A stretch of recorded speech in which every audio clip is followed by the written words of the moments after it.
I take up the pile of fleece blankets in my arms, and I head down the basement stairs to the washing machine with them. I'm careful not to trip, as I know of several women who have broken bones in just this way, taking laundry down into the basement. I step carefully. One of the blankets has some schmutz on the corner, a Yiddish word meaning dirt or some unpleasant substance, and it must be pre-treated with a gooey stick before being laundered. I add the detergent, choose the laundry cycle, and close the lid. The water comes on, a soft whooshing noise, and the cleaning has begun. The convenience of this machine is wonderful. It means that I no longer have to pack everything up and go down the street to the laundromat and wait while machines do their job. It also means that I do not have to walk down to the creek or the river with a heavy pack on my back or on my head to launder my items against the rocks. But there I would be in the company of other women doing the same thing, and I could get the news from them. Or we could share stories and maybe sing songs, as women have done for thousands of years attending to such domestic responsibilities. Which is better, convenience or community? Because when I used to go to the laundromat, as I did when I first moved to Lynn, I did talk with my neighbors and I could practice my Spanish, and it was kind of a nice visiting time. I only know that these chores must be done and that they must be done regularly. I was never formally instructed in how to keep house. I remember my mom showing me how to put detergent into the machine and how to set the controls, I suppose. And I do remember that I learned how to wash dishes from watching my grandfather do it. My Didi, my grandpa felt that since my Baba, my grandmother, did all the cooking, he should do the dishes, and these he did gratefully and gladly in the sink, and I helped dry up. The last thing that I do every night before bed, myself, to this day, is to wash up my own kitchen. It wouldn't be right to greet the next morning with dirty dishes in the sink. This is not just for my convenience, but also somehow for the dishes themselves. They have their own reality, for which I'm grateful and wish to respect, as strange as that may sound. How did we decide, any of us, what clean means? It's a word charged with moral value. To be unclean has, since ancient times, in many cultures and religions, been reason to be cast out from society, separated not only from the human community, but from the gods or from God, the untouchables.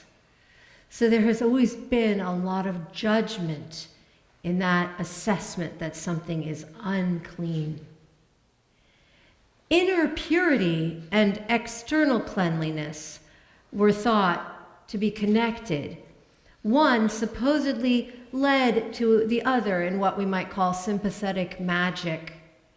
This is an unexamined belief that if you give it a minute's thought, you may realize you were also raised with.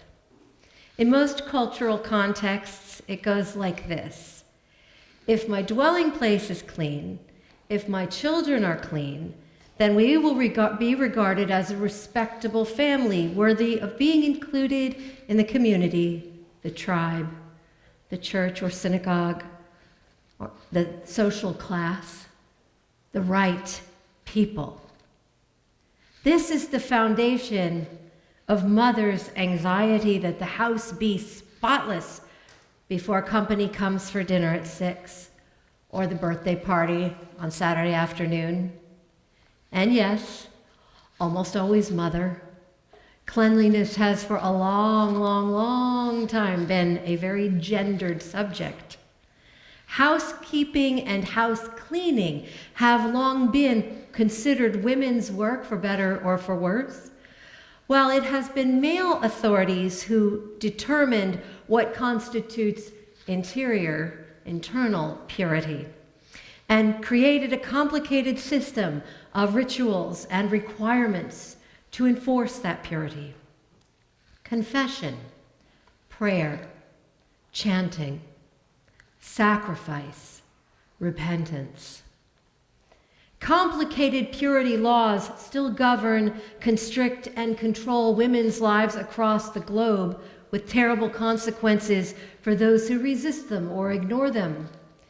Remember how many communities at worship don't even allow male and female bodies to be in one space together. The reason women were the first to discover the empty tomb of Easter morning is that they went to wash and anoint Jesus' body for his burial. This was taboo activity for men, but women, whose bodies have always been considered dangerously earthy and dirty under patriarchal systems of thought, were authorized to do this sacred work. So it's a strange irony to grant the honor of preparing the dead to women, but to do so because they are somehow inherently unclean, handmaids to chthonic forces of life and death that men observe and try to control, but don't want to be part of. When you were born, you were taken from the body of your mother by careful hands and bathed. It was your initiation into the world, from the amniotic waters of the womb into the carefully sterilized waters, usually, of the hospital or birthing center, or the water boiled at home by a midwife or assisting family member. And from that point on, most of your days, as soon as you were old enough, included cleaning of some kind, ritual washing of hands before every meal if you were raised Jewish or Muslim, getting a bath in the evening, following a patient grown-up around the living room with a dusting cloth of your own in your hand, and learning how to pay attention, not only to the big table that was fun to spray with pledge and swipe clean, but also to the carved, dust-catching legs of the table. You learned how to get down on the floor and really look at the table legs. And as you did, maybe you began to develop a sense of responsibility for the inanimate objects that supported your life, like tables or chairs, like cars that your older brother sudsed with such worshipful care every weekend, or your clothing, or windows that let in the light. In bringing full attention to the things of our lives as we clean them, the design on the plate, the detail in grandmother's silver, the stain on the pillowcase after an illness that must be soaked and scrubbed, disinfected. We bestow upon these objects a kind of dignity. In the words of philosopher Gaston Bachelard, we create a new object and register this object as a member of our human household. It is this instinct, I think, that sends me down to my kitchen every night to put it to bed. Housekeeping isn't just an opportunity to bestow new life and respect upon the inanimate objects that support our lives. It's also an encounter with the inevitability of decay, and is thus a spiritual practice. If we do it with a sense of openness, that is, rather than a sense of irritation and resentment. And I loved seeing that so many of our children were like, I like doing chores. They get it. They already understand. In attending to our small universe or helping someone else do the same in their dwelling place, we face the reality that all things deteriorate even when they're not being used, even when they're not seen. I've vacuumed under many a bed and been shocked to find there a universe of hair and fur congregating and creating new forms. And I have been engaged all my life in a never-ending quiet battle against dust damage to my shelves of books. It may have been in doing cleaning chores that many of us first learned the impermanence of things and seen how they are constantly transforming and decomposing. The smells of the garbage bag, the rug, and the floor wearing over time as they are swept again and again of dirt. The leaves that fall every year and must be raked neatly into piles. The dreaded latrine duty that we had at home or at camp or in the military, scrubbing out the bathtub, sink, and toilet. And I always think about, in the movies where the rebellious newbie is forced to clean the latrine with a toothbrush, as though this is somehow the worst possible punishment. But it creates a humility, and of course the root word for humility is humus or earth. You may think it's taking it too far to say that it's possible to embrace toilet cleaning as a spiritual practice. Well, let me tell you about a Japanese spiritual leader named Tenko Nishida, who lived in the mid-1800s.